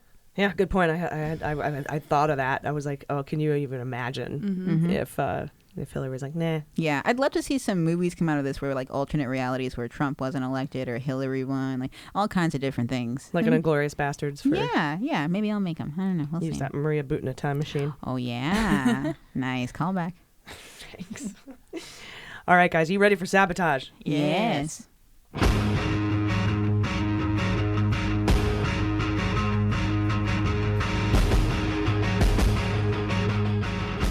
All right, so a crazy story came out in the Washington Post Friday about pretty much outlining Rosenstein's role in the Mueller investigation. We get some clarity on kind of how Rosenstein operates. The headline reads, How Rosenstein Tried to Mollify Trump, Protect Mueller, and Save His Job. This comes on the heels of a speech he gave Thursday night where he hammered some rule of law themes, including the importance of government existing to serve the people and that everyone is entitled to the protections of the rule of law. So one read of this Washington Post article, according to Joyce Vance, is that Rosenstein was doing everything he could to let Mueller finish, but there's a more sinister possibility that Rosenstein did something that no prosecutor should ever do, saying that he was on the team of the subject of the investigation. Also very odd that Rosenstein quoted Donald Trump Thursday night in his speech when he was trying to get on the rule of law. Donald Trump says this about the rule of law, and you're like, who the what? The way I read it is the same way John Heilman reads it. He says Rosenstein survived by kissing Donald Trump's ass. And someone else said Rosenstein's weakness is his weakness. I love that one. I do too. Was he trying to protect Mueller or trying to make himself more central to the investigation or just sort of sticking his dick where it didn't belong, which happens a lot. In the Trump administration? Oh, yeah. Yeah, and it shows that he's willing to do some wildly inappropriate shit. Quote, on multiple occasions, Rosenstein assured Trump he was not a target. He told him he was being treated unfairly. And now he's standing behind Barr, signing off on everything he has said. And he's citing Trump on the rule of law and criticizing the Obama administration and the media. He's moved from Snoop Dogg to full-blown Trump sycophant, in my opinion. I don't want to call him Snoop Dogg anymore. I think he's just a masochist. Apparently, when he was called into the chief of staff's office, after the whole reporting came out about McCabe's contemporaneous notes that he said he was going to wear a wire, which McCabe still stands behind and told several officials about, then the chief of staff wanted to talk to Rosenstein after that reporting came out, and apparently Rosenstein was teary-eyed, getting ready to go into that meeting, like, oh, I fucked up. What a scrote. Yes. Yeah, totally. Sorry. No, the band. Oh. Yeah. Scrotes. Yeah, I think he's like some combination of like a lily-livered chameleon and also someone that is still a piece of shit. Yeah. Because again, sometimes we forget that these people are still kind of POSs. I mean, chameleon and lizard, is that the thing? Yeah, like change your colors. Yeah, because he looked like he wanted to change, like blend into the background during that press conference, but it wasn't working. Totally. Yeah, he's trying really hard. He definitely had chameleon eyes. Yeah, Comey pulls it off better. Yeah, it didn't blink for like 28 seconds or something. Exactly. Everyone's like having like personal staring contests with Rosenstein. Like, I was just watching staring back video. at him. I was like, dude, what is this? Like, what is life? It was almost like, what is life? It was almost like when the human dildo testified. Matthew fucking Whitaker. It is like just barrels of sweat coming off his fucking head. They all have nervous tics for sure. Yeah. Laughing. Well, that'd be me. I'd be cackling. I've been told I sound like a stoned hyena when I laugh. And it gets worse when I'm nervous. Oh, thanks, guys. Your laugh is gold. Appreciate I'm gonna bring you to shows just so you laugh at my jokes. Yeah, seriously, it's the best feeling in the world when you can hear Jaleesa laughing. Aww. It's like the most supportive sounding laugh. That is it's so the sweet. best. It's a good laugh. You are. It's a cradling laugh. Yes, but yeah, I feel like he basically is so incredibly unprofessional and so unable to just get through that position with any sort of string of consistency. Backbone. It's just like, I mean, I get wanting to protect the Mueller probe, but Trump, though? But telling Trump he's not a target and he agrees he's being treated unfairly and F that Mueller guy and I'm with you, pal. High fives, my tiny hands. Trump doesn't high five people because it would show right. How big small be like a hand hug kind of situation. Don't show my hands. But, it's just that's not the way you go about that. I mean, I guess in the end, like maybe history might look back and say, hey, you subjugated yourself like a prone-ass chicken to protect the Mueller report. Great job. Or it could be looked back upon like you were a self-serving a-hole who said really inappropriate things to the president. It's kind of a both situation. I'm not sure though, but this article, you should check it out. It shed a lot of light onto. I feel like Comey's been criticized for more, and I know they both have done consequential things. But what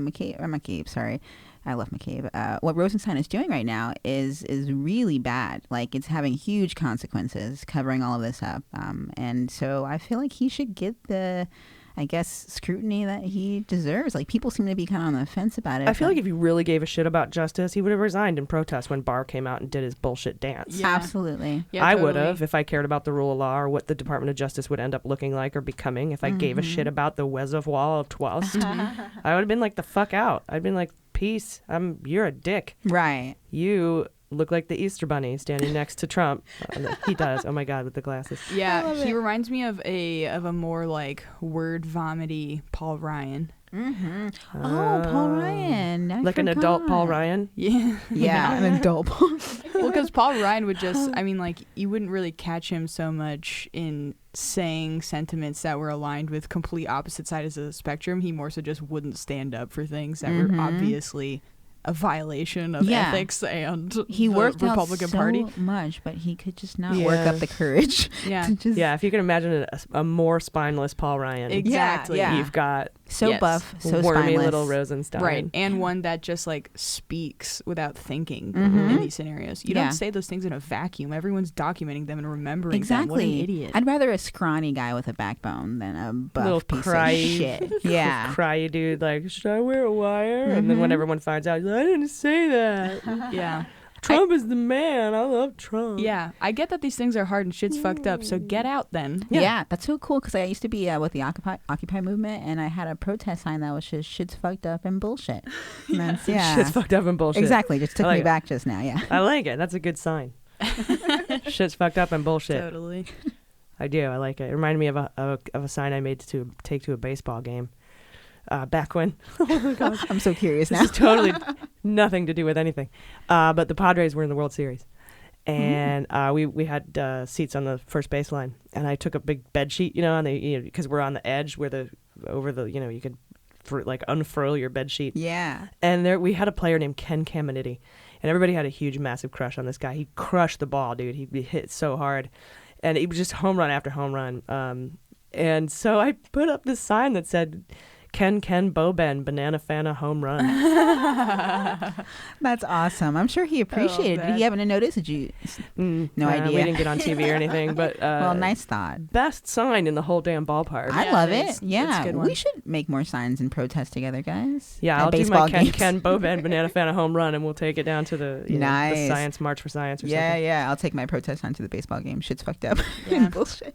Someone's going to steal base while he's reading that. Hey. Nice. That guy was way too big to steal bases. I was going to say, I don't know how baseball works. That sounded like something that sounded like baseball Right, things, right. but I don't know. Baseball season means hot dog season. All right. I love hot dogs. Are you guys ready for the Fantasy Indictment League? Yes. I'm gonna be indicted! No, wait, it's gonna be okay. Indicted! Honey, Dick. Indicted! Honey. I'm gonna be indicted! Hold it, they can't. It's gonna be okay. Just calm down. I can't calm down, I'm gonna be indicted! All right. It's time for the Fantasy Indictment League. I get to pick first, and my first selection is Felix Sater. Oh, that's a good one. You're sticking to it. Yeah, yeah. I am. I mean, he's going to be on there until it happens. Yeah. I'm going to do Brody. Brody? Yes. Nice. He's got a lot of shit, people looking into him. Oh, definitely. These days. His kids are trying to find him. It's going to be a hot mess. Yeah. I'm going to do Erickson. Paul. Yes. Okay. Yeah, I think Butina's probably forked over some beans. Yeah, I think so too. I'm expecting indictments to come that are actually related to the Mueller probe. Yeah, there will be more. I'm what pretty sure. stemmed from it. Yes, the Mueller babies. I'm gonna go with Corsi. Oh, bringing it back. I will take the NRA, if I may. Oh, yes. Nice. Nice. I'm gonna do Trump inaugural. Oh, good one. I'll go Assange. Ooh, yeah. What the hell? I don't know if he's going to face additional criminal charges for releasing stolen materials and that whole thing, but he could. He could be right now Well, he's not been extradited yet, but if he lies, he could be brought up on charges. That's of what lying. beans are for. Yeah. I will take Weiselberg. Okay. I will take WikiLeaks. Good one. I'm going to go with AMI. Oh, yeah. Brittany Kaiser. Okay. She's Cambridge Analytica, former CEO, one of Correct. the many. Mm-hmm. I'm going to take... Kushner. Kush. All right. That's super beans. I hate that guy. More like just hope. I'm selecting Pecker. I'm going to take a rando. It's been a minute. Oh, rando. Yeah, you never know. There's a lot Nice. of redactions. Yeah, there could be further Russian indictments. It's Yeah. sort of indicative, and we're going to go over that in our deep dive in the Mueller report. Sweet. Good one. Can I do Carl Klein? You can. I'm going to do him. Okay. Nice. All right. Then where are we at? That's everything, actually. That's it? That's all five? of it, yep. Damn it, I had so many more. All right, guys. That is Sabotage Fantasy Indictment League. You guys, right now, we have an amazing interview. I talked to David Priess. Let's check it out. Joining us today for the interview is the Chief Operating Officer of Lawfare, former CIA, Mueller Daily Briefer, and the author of How to Get Rid of a President. Please welcome back David Priess. David, how are you? Hi, G. It's good to be back again. Thanks for having me. Yeah, I know. It's really great to have you back, at this, especially at this very kind of pivotal point in time, considering everything that you know and you know, all your areas of expertise. It's been a busy one for those of us who are actually reading through the report and trying to analyze it and everything. So you'll forgive me. I'm a little sleep deprived and I may not be as coherent as I have been before. As am I, friend. So I am with you on that. And really great piece you wrote this week for Lawfare called What Mueller Got Right. And I was hoping you could go over the key points of that with us.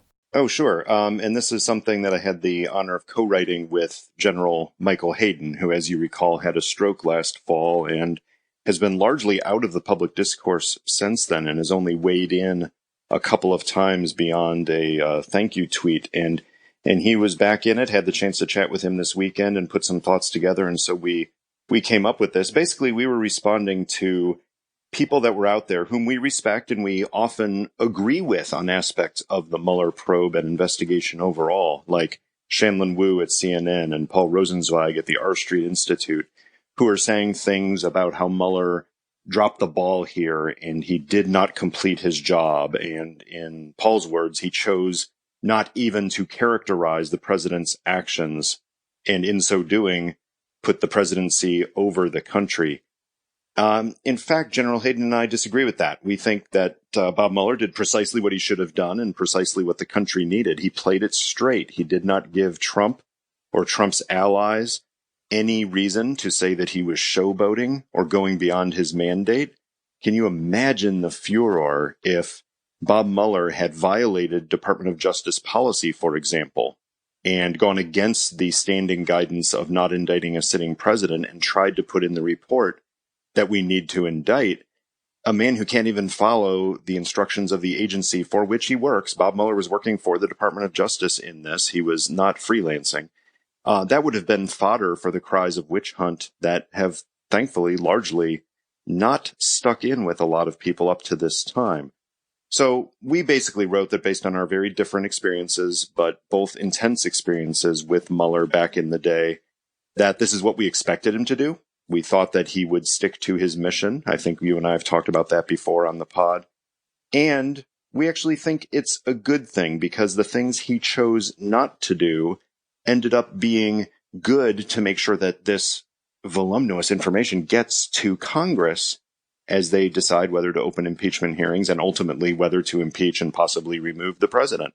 Yeah, absolutely. And you and I did speak about this. We talked about him staying in his lane and how important that was. And it's precisely what is keeping everyone from yelling, stay in your lane. So Trump can call him names and use his ad hominem attacks, but he has not been able to rightfully call the scope of this out of bounds. And in fact, I think his hands are tied because he was not found to be criminally liable for the coordination or conspiracy part of this report. Yeah, for me, and I will say I respect the opinion of people who disagree on the very narrow difference here of people who say he should have used more words in his report to characterize the president's actions, to offer his prosecutorial opinion, even if he couldn't indict. I understand the point, and General Hayden and I appreciate the point.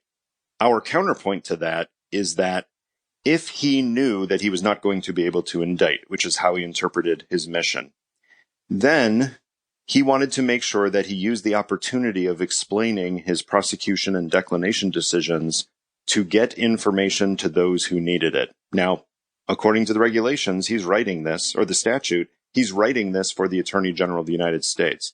Bob Mueller did not want to become a political actor. That's the whole reason that for 2 years he has not been counterpunching the president's barbs or tweeting back when the president tweets something nasty about him and his team. He wanted not to be a political actor. But my experience with him and General Hayden's are that he understands the political game, even if he doesn't want to be in it, such that he knew that it would be virtually impossible for the Attorney General not to send a version of this report redacted to Congress and perhaps to the public, as he did. Thus, instead of choosing a minimalist route where he merely explained the prosecutions and declinations with a sentence or two of explanation, which he easily could have done, he offered more than 400 pages of explanation of material, knowing, or at least having high confidence, that Congress would get this information to either begin or to supplement whatever they were doing with other hearings. To me, that's a good choice. And that showed that the very narrow lane he had to navigate between underperforming and going so far as to give ammunition to critics, he actually navigated that fairly well. Yeah, agreed. And you and I had said before that we were expecting this to not be a conclusory work product, and because that's kind of how Ken Starr played it. He kind of came out and said, "Here are all my conclusions," and after speaking to you, I think the very first time you came on the podcast, we were talking about how you briefed him for over a year and what kind of man you view him as, and that he would be extremely conservative within the law and the rules and the policy, and that he would keep his scope narrow and he wouldn't be conclusory. And we were actually looking forward to that. And I actually think what we ended up getting, like you said, wasn't just declinations and prosecutions or et cetera, who he decided to indict and who he didn't and why. Because like you said, this could have been a 10, 15, 20-page report. It's 400 pages. It's got an entire roadmap without conclusions for Congress to move forward on. And I think that helps keep his case bulletproof. And there was a very good reason for that, which is the perceived overreach, and that's debatable, but the perceived overreach of Ken Starr as independent counsel. Well, there's a reason why the independent counsel statutes lapsed, because they were seen as flawed by having no incentive for someone not to overreach and not to reach grand conclusions.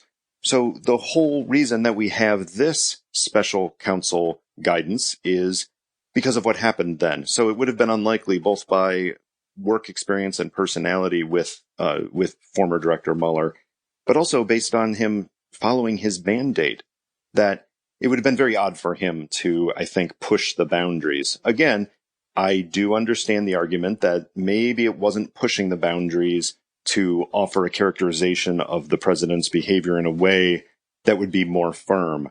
Where General Hayden and I came down on this is that the special counsel found a way to get hundreds of pages of information from a very intense investigation to the institution that is charged with considering the only act that can take place during a president's term, which is impeachment. Unlike him, the political actor here is the House of Representatives, and it is a political act, not a strictly criminal act, which was Mueller's turf. That seemed to us a better use of this report to the Attorney General and ultimately to Congress than Mueller scratching his head and searching for the perfect words to characterize the president's actions. Anyone who reads this report from beginning to end and actually analyzes it, it characterizes the president's actions just fine without having Mueller try to put words on it himself. Yeah, you're exactly right, and I couldn't agree more, because any kind of characterization or treading into a characterization would be perceived as political, and Mueller is apolitical, 100%. Yes, and of course this goes into the whole area of, well, where did Jim Comey go with the 2016 issues in terms of announcing the investigation, talking to Congress, going back to Congress, reopening an investigation, and then giving a statement about someone he was not charging? Well, given the whole backlash to that, it would surprise me, again, not only based on my experience with him, but it would surprise me based on the fact that Mueller would do anything to try to be an actor in this drama instead of somebody bringing the facts as objectively as could be obtained, presented as objectively as could be presented to the American people through the Congress of the United States. I think he checked that box. I think he answered the nation's call.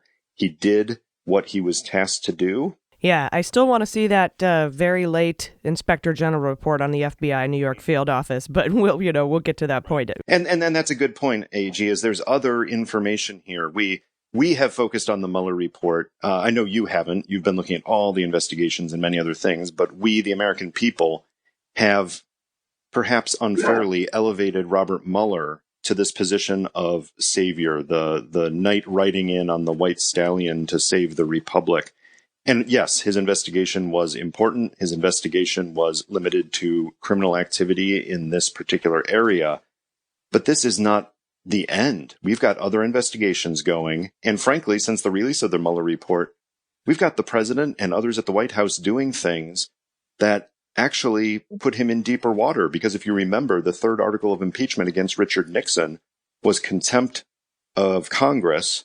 That was the charge against Nixon, because he was not providing papers and other things based on congressional subpoenas. Well, if the White House reaction now to the aftermath of the Mueller report is, the Mueller report is all there is, we're not going to respond to any congressional requests for hearings, for materials, for appearances, he's essentially rewriting Nixon's third article of impeachment by not allowing Congress to do its constitutional duty to investigate a president's fitness for office.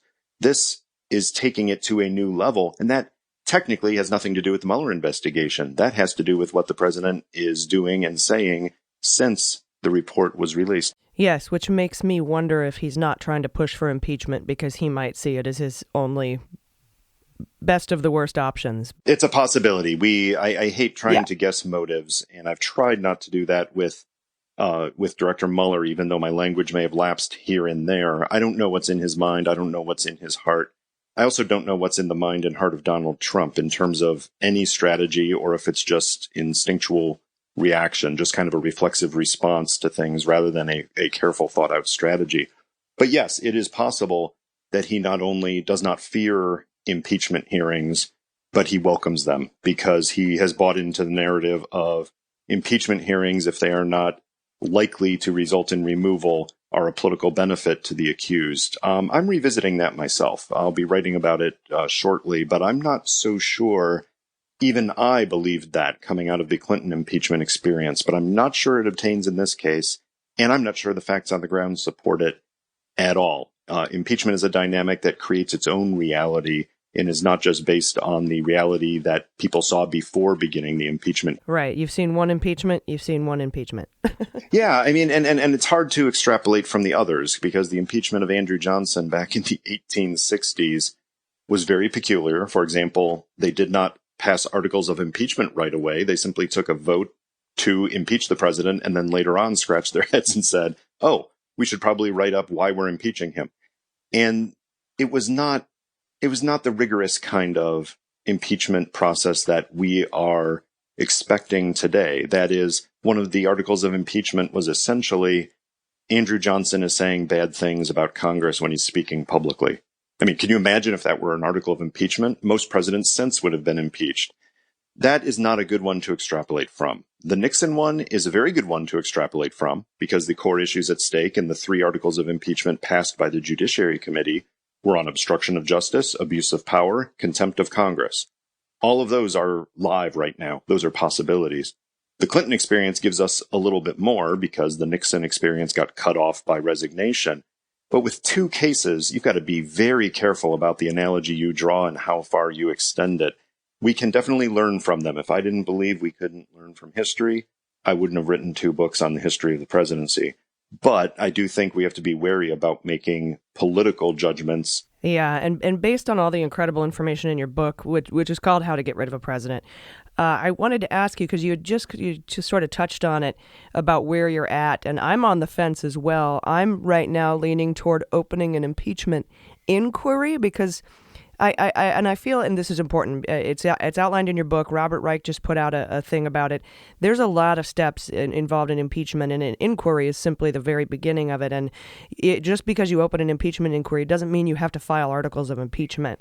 And so I'm kind of wondering where you stand on this with the open, doing just investigations that are non-impeachment versus maybe opening an impeachment inquiry. Sure. My colleagues at Lawfare have written an article on this a couple of days ago. Susan Hennessy and Quinto Jurecic wrote an article on what they call the necessity of Congress opening up an impeachment inquiry. Again, not to prejudge whether they actually adopt articles of impeachment and then vote on them, but simply because there is enough material here that it is the constitutional duty and the sole constitutional duty of the House of Representatives, as opposed to any other body, to consider impeachment. No one else can do that but the House. Therefore, with the material that is now out in public view, it would be irresponsible of them, not only for this case, but also as a precedent for future cases, not to consider impeachment. I subscribe to that point of view. I think there's a lot of value there. Of course, it crashes up against the perception of the political winds, which is the political winds are blowing in favor of an impeachment. Right now, if there were an impeachment vote in the House, I'm convinced it would pass. The Democrats have the majority. There are even some Republicans who are probably very uncomfortable with what they see in the president's activity, having nothing to do with any of the other cases that are still pending and anything else the president does outside of what is characterized in the redacted Mueller report. But because the Senate looks unlikely to convict right now, people perceive the political winds as saying, whoa, you don't want to impeach and not remove because that would give the president a victory and he'd have a rallying cry for 2020. Well, the president already has rallying cries for 2020. I don't anticipate that many people would be moved by a rigorous, careful, thoughtful process that investigated these issues and then decided if the president needed to be impeached and removed. I think if it's done correctly, I think the American people would show respect for that. We have to remember that after the Clinton impeachment, which was done much less carefully and did not have the same high level of raw material that is right now out there against this president, the myth out there, and this has been reinforced by the media over time, is that the Republicans were shellacked afterwards, that the Republicans were punished severely because they pursued an impeachment they should not have pursued in the first place. And while it's true that some of the House impeachment managers, the people who took it to the Senate when they argued for the impeachment to result in removal, some of them did lose their seats in subsequent elections. That's counterbalanced by someone like Lindsey Graham, who was helping to lead the effort and ended up becoming senator because of it. But in subsequent elections, such as 2000, the Republicans, I think, lost 1 or 2 seats out of 220 some in that election. The presidency went to a Republican. In the next few elections, Republicans would gain those seats back and re-win the presidency. That does not sound like the public punishing all Republicans because of the failed impeachment effort or the impeachment effort that resulted in a failed conviction. I just don't buy it. So to me, there's an argument to be made that that political obstacle, as people see it, to pursuing impeachment hearings in the first place, much less voting on the impeachment articles, is based on a false analogy, which in turn is based on some false information about what actually happened. Right, and the backlash against Republicans after Clinton, or the lack thereof, is the stick part of it. The carrot part of it, we have a little bit of a window into that, because when Barr came out on March 24th and said, no collusion, no obstruction, president's awesome, the President Trump on the positive side gained 0. I thought he was going to get a huge bump in his approval rating. He gained 0. Yeah, for me, that points out something interesting, and I have not done the full political analysis on this, but look at the numbers. The president, no other president has had these consistently low approval numbers, that is, job performance approval numbers, for this long in his presidency. It hasn't happened. Most presidents have had at least some time where they've been up in, 50s, 60s, etc. Trump has never done that. I don't think if he's ever exceeded 50, it was very briefly, but he's generally been in the, 36, 37 to mid 40s range for the vast majority of his presidency. But even with scandal after scandal, even with information coming out about obstruction and collusion and conspiracies and all of this, he has never sunk down dramatically. So I heard someone characterize it, and I regret that I can't remember who, but they simply called it the fact that this president has a very high bottom. That is, he's not going to drop probably down to where Nixon eventually did and other presidents have. But he also has a very low ceiling. That is, he's not going to move up much either. Impeachment probably won't move that too much if everything we've seen in the last couple of years hasn't moved it that much. Yeah, and it sounds like we're on the same page, David, because I think regardless of whether or not opening an impeachment inquiry will get you the grand jury materials or if Nadler can get them without doing it, I think that the main point is that if we do not take action, that we're basically telling all future presidents and our enemies that you can steal our elections or at least attempt to, and we aren't going to take action. That is one of the many dangers, and I like the fact, and I can't even count them now, but I like the fact that in the last few days we've seen many people coming out making that point, and not in a political sense, but making the point of in terms of defending the country against foreign threats, number one, and in terms of the precedent it sets for future behavior of the president, number two, that impeachment hearings make sense. You can put the political overlay on it all you want, but those are bigger issues and those need to be put out there. Now, we also need to recognize some people made a very similar argument back in the Clinton administration, saying the president committed perjury. The president tried to obstruct justice. These were things that happened, and we can't allow that to happen. Okay, I respect that point of view. The fact that he did it about a personal affair, and the fact that that may not have been what the founders meant by high crimes and misdemeanors, those are very legitimate counterarguments, but they do not dismiss the original argument that the president did things that he probably would have been at least investigated for, probably indicted, maybe convicted for if he were a private citizen. Those are true facts on the ground. The true irony here and the hypocrisy is some of the people who argued that most convincingly back in the 1990s are the ones who are not saying a word today when it's the exact same principles at stake. That's what's worrisome for the democracy when partisanship trumps what's best for the country in terms of those core principles of separation of powers. Yep, agreed. All right, well, thanks so much. You are the CEO of Lawfare, former CIA, daily briefer of Robert Mueller, and author of How to Get Rid of a President. David Priess, thanks for joining us today. Always a pleasure. Thank you. All right, guys, that's our show this week. We just released a free episode of the Daily Beans pilot, so you guys can check that out. It's on your feed if you like. Thanks again to everyone who voted for us to win the Webby. We're excited to go to New York and give our 5-word speech. Help out with that at hello@MullerSheWrote.com. If you have any ideas for that, if we should be on pogo sticks or what we should be wearing, or if you have any corrections, obviously, from this episode, same email, hello@MullerSheWrote.com, or you can use the contact form on our website at MullerSheWrote.com as well. Any final thoughts, guys? Yes. If you haven't left us an iTunes review, could you pretty please, if you feel so compelled to do so, go do that? Good idea. That would be amazing. Oh, yeah, we just got a 1-star. Yeah, we have so many bad ones at the top right now. After the Mueller report dropped, a lot of, non-Mueller Shirt listeners came through to check us out, and they were like, this is bullshit. Yeah, they called us cackling hens. Yeah. Some of them just want me and Jordan to, just disappear. I'll give you hens. I speak chicken. Nice. But no, it would be super awesome because our overall rating dropped from a 5 to a 4.5. So it'd be cool if we could get that shit up. Counteract those 1-star wiener holes that come in.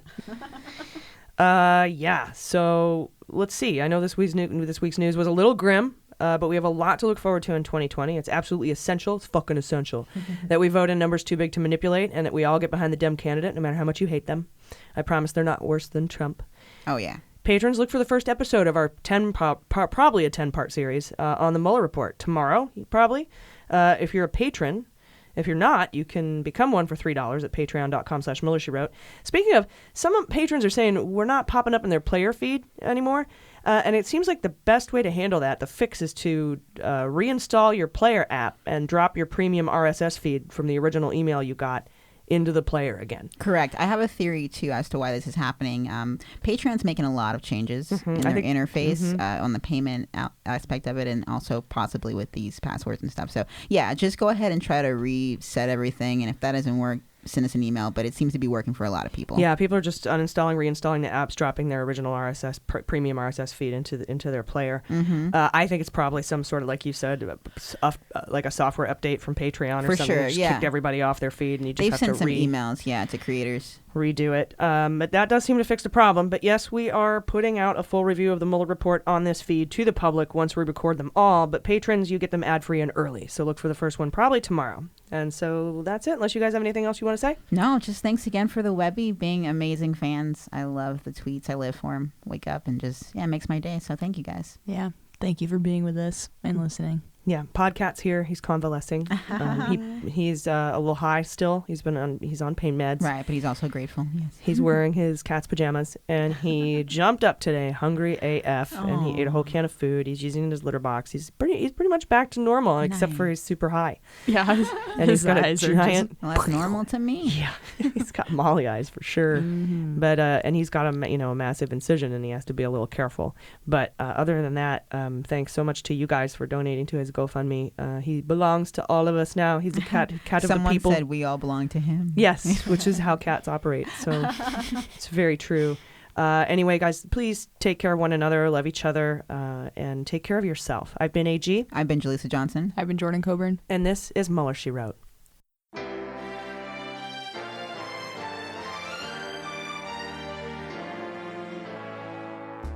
Mueller, She Wrote is produced and engineered by AG with editing and logo design by Jaleesa Johnson. Our marketing consultant and social media manager is Sarah Lee Steiner, and our subscriber and communications director is Jordan Coburn. Fact-checking and research by AG, and research assistance by Jaleesa Johnson and Jordan Coburn. Our merchandising managers are Sarah Lee Steiner and Sarah Hirschberger Valencia. Our web design and branding are by Joelle Reeder with Moxie Design Studios, and our website is MullerSheWrote.com.